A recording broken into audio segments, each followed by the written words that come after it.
तो welcome back guys. आज हम लोग पढ़ने वाले हैं क्लास 10 मैथ और ये है विज्ञान का पेपर। ठीक है, तो जो जो भी 2025 में पेपर देने वाले हैं वो ध्यान से देख ले। ये जो विज्ञान का पेपर है ना, आपका पिछले साल का पेपर है 824 1K वाला। ठीक है, और बहुत ज़्यादा ठीक है कि आशा है कि इसमें से क्वेश्चन भी इस साल आएगा, तो इसको अच्छे से आप लोग पढ़ लीजिए। ठीक है, तो चलते हैं पहले क्वेश्चन पर, उसको हल करवाते हैं। देखिए, पहला क्वेश्चन है कि बोला है कि अवतल दर्पण के सम्मुख ध्रुव और फोकस के बीच स्थित वस्तु का प्रतिबिंब बनता है। ठीक है, मतलब हमको बताना है कि अगर हम अवतल दर्पण में ध्रुव और फोकस के बीच में किसी भी वस्तु को रखते हैं तो उसका प्रतिबिंब आपका कहाँ पर बनता है। तो भाई आप लोग पढ़े हो ना, तो सबसे पहले आप लोग बताओ, इसमें से 1 2 3 4 ऑप्शन है, इसमें से कौन सा आपका ऑप्शन करेक्ट हो सकता है। तो देखो भाई, जब भी आप अवतल दर्पण के सम्मुख ध्रुव और फोकस के बीच में वस्तु को रखते हैं तो जो उसका प्रतिबिंब बनता है ना, वो क्या बनता है, आभासी, सीधा और बड़ा बनता है। ठीक है, जब आप किरण आरेख खींचते हो तो उसमें ये वाला बनता है। तो इसमें से कौन सा ऑप्शन सही होगा आपका, ऑप्शन नंबर बी वाला। ठीक है, राइट हो जाएगा। तो पहले का ये हो गया। अब चलते हैं इसके दूसरे वाले क्वेश्चन पर, देखते हैं दूसरा वाला क्वेश्चन क्या बोला है। ठीक है, तो इसको पलट देते हैं। ठीक है, देखिए हमारा दूसरा है, दूरदृष्टि दोष के निवारण हेतु कौन सा लेंस प्रयुक्त होता है। मतलब दूरदृष्टि अगर हमको दोष हो गया है तो उसके निवारण के लिए चश्मे में कौन सा लेंस प्रयोग किया जाता है। तो दूरदृष्टि जब भी दोष होता है तो उसके लिए भाई उत्तल लेंस का प्रयोग होता है। किसका, उत्तल लेंस का। अच्छा, इसमें आप लोग कंफ्यूज रहते हो का कि दूर दृष्टि में उत्तल लेंस का प्रयोग होता है और निकट दृष्टि दोष में अवतल लेंस का। एक ट्रिक बताऊं, उससे याद कर लीजिएगा। देखिए, मैं अभी यहाँ पर बता रहा हूँ। देखिए, दूर दृष्टि दोष है ना, दूर, और एक का है निकट है ना, तो इसको याद कर लीजिएगा, ट्रिक है। देखिए, अगर दूर में एक मैं बढ़ाऊं तो 3 अक्षर आता है, तो 3 अक्षर किस लेंथ में आता है, तो आप कहोगे उत्तल में, तो दूर में हो जाएगा उत्तल, एक अक्षर बढ़ा लो। निकट है, निकट में एक अक्षर और बढ़ा दो तो 4 अक्षर, 4 अक्षर किस में आता है, अवतल लेंथ में, तो बस ये हो गया अवतल। ऐसे आप याद कर सकते हो। ठीक है, तो कोनो टेंशन वाली बात इसमें नहीं है। तो भाई अगर चैनल को सब्सक्राइब नहीं किया तो कर लो भाई। ठीक है ना। तो अगला क्वेश्चन देखिए, एक लेंस से 0.2 मीटर दूरी रखी वस्तु के आभासी प्रतिबिंब का आवर्धन 0.5 है। यह लेंस होगा, यह लेंस कौन सा होगा, ये हमको क्या करना है, बताना है। तो चलो हम लोग क्या करते हैं, इसको सबसे पहले हल कर लेते हैं। मैं आपको क्या करता हूँ उसको बताता हूँ। ठीक है, तो चलो भाई इसको हल कर लेते हैं। थोड़ा सा इसको हटाते हैं साइड में। तो यहाँ पर मैं आपको हल कराता हूँ। ये हम लोगों का पेज है, ये आपका क्वेश्चन नंबर कौन सा है, 3 है ना। कौन सा है, क्वेश्चन नंबर 3। सबसे पहले हमको दिया क्या था, देखिए हमको एक लेंस से 0.2 मीटर दूरी पर रखी वस्तु, मतलब u का मान दिया था। तो u का मान कितना दिया था भाई, 0.2 मीटर ना। तो u हमेशा माइनस में होता है, इतना आपको को पता है और हमको भी पता है, मतलब ये सबको पता है। u का मान कितना दिया, माइनस का 0.2 मीटर। और हमको क्या दिया है, और दिया था आवर्धन, आवर्धन यम बराबर दिया था कितना, 0.5। कितना दिया था, 0.5। तो हम लोग एक सूत्र जाते हैं, क्या, यम बराबर होता है v बाई यू। यम बराबर क्या होता है, v बाई यू होता है। यम का मान हमको कितना दिया है, 0.5 दिया है, तो यहाँ पर लिखेंगे 0.5 बराबर v का मान हमको क्या करना है, निकालना है अभी। और u का मान हमको दिया है माइनस का 0.2।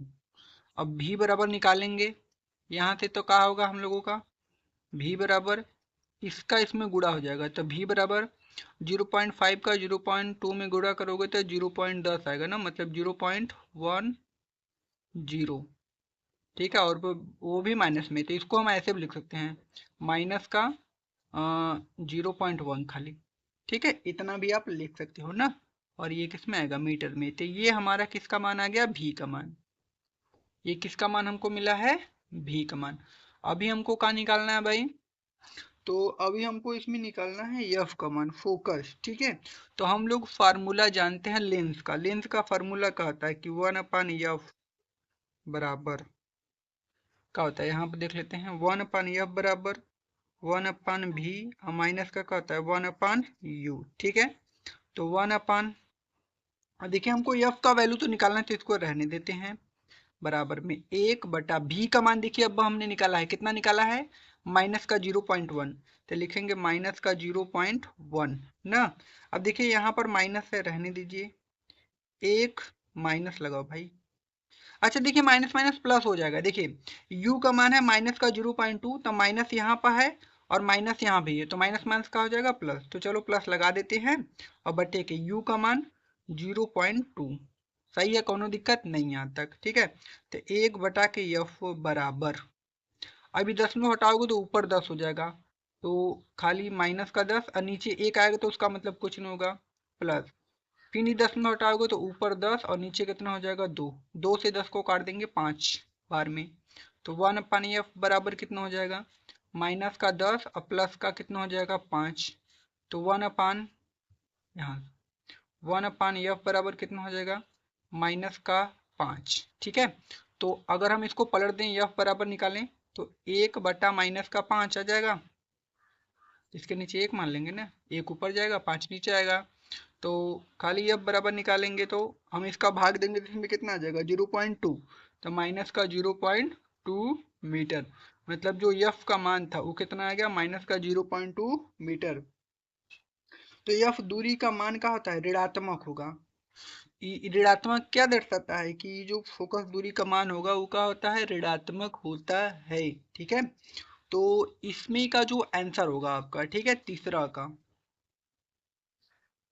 ठीक है, यहाँ पर देखिए, यहाँ पर ध्यान से देखिएगा थोड़ा सा। ठीक है, तो यहाँ पे देखिए माइनस का 0.2 है ना, देखिए 2 बार है माइनस का, सॉरी ये माइनस का आया है, हाँ सही है।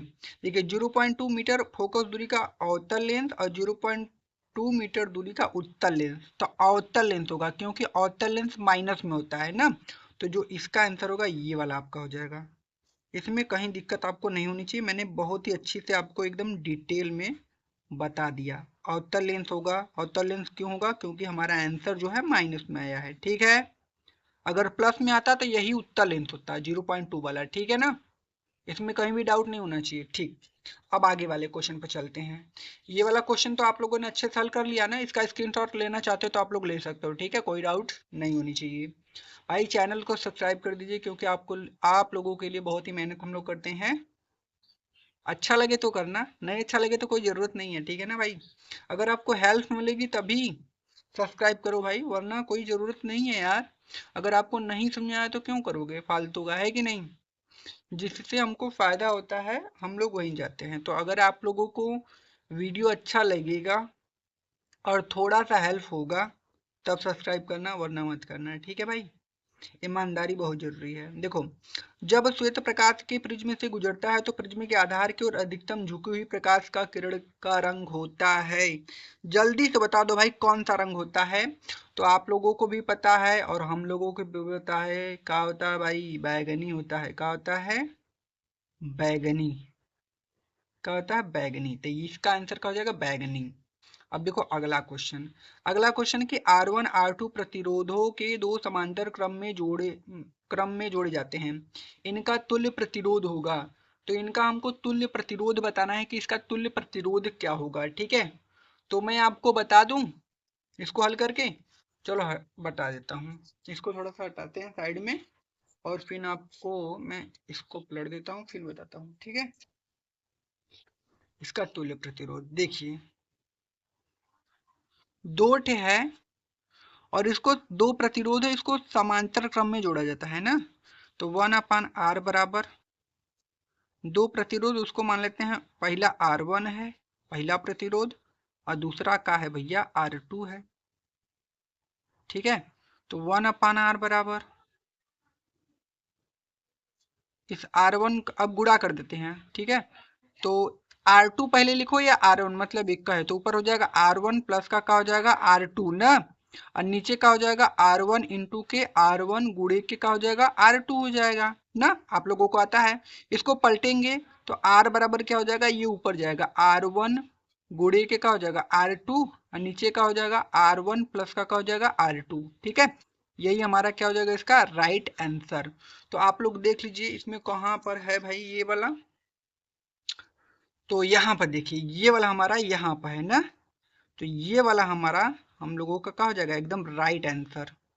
यहाँ तक कोनो डाउट नहीं होनी चाहिए, ठीक है। अब आगे देखते हैं, देखिए बिजली के बल्ब का फिलामेंट तंतु, फिलामेंट मतलब तंतु होता है, बना होता है, किसका बना होता है भाई, बिजली के बल्ब का फिलामेंट बना होता है, किसका बना होता है, जल्दी से आंसर बताओ। तो किसका बना होता है भाई, आप लोग सब लोग जानते हो टंगस्टेन का, टंगस्टन होता है, टंगस्टेन लिखा है, चलो कोनो दिक्कत नहीं, तो इसी का बना होता है टंगस्टेन का, ठीक है ना। अब देखिए अगला क्वेश्चन है कि विद्युत सेल में रूपांतरण होता है, तो विद्युत सेल में क्या रूपांतरण होता है भाई, तो विद्युत सेल में जो रासायनिक ऊर्जा होती है ना उसको वैद्युत ऊर्जा में बदला जाता है। तो मतलब विद्युत सेल में हमारा जो रासायनिक ऊर्जा होती है ना उसको हम लोग किस में चेंज करते हैं, वैद्युत ऊर्जा में ना, रासायनिक ऊर्जा को किस में चेंज करते हैं, वैद्युत ऊर्जा में। तो इसका ऑप्शन नंबर पहला सही हो जाएगा करेक्ट, ठीक है, कोई डाउट नहीं होनी चाहिए, अगर डाउट होती है तो कमेंट कीजिएगा, ठीक है। अगला क्वेश्चन, अगला क्वेश्चन देखिए यहाँ पर है, देखिए रासायनिक अभिक्रिया ये है FeCl2 plus H2O plus Y है, ठीक है, plus FeCl2 plus H2SO4 plus 2HCl में Y की वैल्यू क्या होगी, तो भाई आपकी Y की जो वैल्यू होगी वो क्या होगी, SO2 होगी, क्या होगी SO2, ठीक है, क्या होगी यहाँ पर SO2, यहाँ पर हमारा क्या हो जाएगा SO2, ठीक है। तो इसका राइट आंसर हमारा क्या हो जाएगा, ये वाला हमारा ऑप्शन नंबर सी सही हो जाएगा। अब देखिए अगला, निम्नलिखित में कौन सा अम्लीय लवण है, अम्लीय लवण क्या है यहाँ पर NaSO4, क्योंकि जब हम इसको तोड़ते हैं ना तो ये जो NaSO4 है ना ये Na प्लस में टूटता है, ठीक है, H प्लस आयन में टूटता है, सॉरी ये किस में टूटेगा, H प्लस आयन में। तो जब ये H प्लस आयन में टूटेगा ना तो वो होता है अम्लीय, क्या होता है अम्लीय, H प्लस आयन में टूटेगा तो अम्लीय, OH माइनस आयन में टूटेगा तो वो कहता है क्षारी, OH माइनस में आयन टूटेगा तो वो कहता है आपका क्षारी, ठीक है, तो आप समझ गए होंगे। अगला देखिए मैट में मुख्यतः होता है, तो मैट में आपका मुख्यतः क्या होता है भाई, तो मैथ में होता है Cu2S जो होता है आपका, ठीक है, तो जब हम प्रगलन की क्रिया कराते हैं तो उसमें यही होता है ना Cu2S, आई होप आप लोगों ने ये सब पढ़ा होगा, ठीक है, तो ये सब देख लीजिए। तो इसका राइट आंसर हमारे क्या हो जाएगा Cu2S तथा Fe। अब देखो निम्नलिखित रासायनिक समीकरण को पूरा कीजिए, मतलब ये जो रासायनिक समीकरण दिया गया है इसको हमको क्या करना है, पूरा करना है। अब देखिए यहाँ पर क्या है, यहाँ पर आपका है, देखिए यहाँ पर हमको भरना है और यहाँ पर PCl5 मतलब फास्फोरस पेंटाक्लोराइड दिया है, और यहाँ पर CH3COCl plus POCl3 plus HCl दिया है, तो यहाँ पर हमको भरना है क्या होगा, ये ऑप्शन आपको दिया गया है। तो यहाँ पर ये देखिए करेक्ट आंसर है CH3COOH। अच्छा मुझे बताओ CH3COOH क्या है, बताओ जल्दी से तुम लोग था, बताओ भाई CH3COOH क्या है आपका, बता दोगे ना भाई। तो ये वाला हम लोगों का क्या हो जाएगा राइट आंसर, कमेंट में बताना है ना ये क्या है, इसका नाम तुम लोग कमेंट में कमेंट कर दोगे, कर दोगे ना कि नहीं कर पाओगे, मुझे पता है।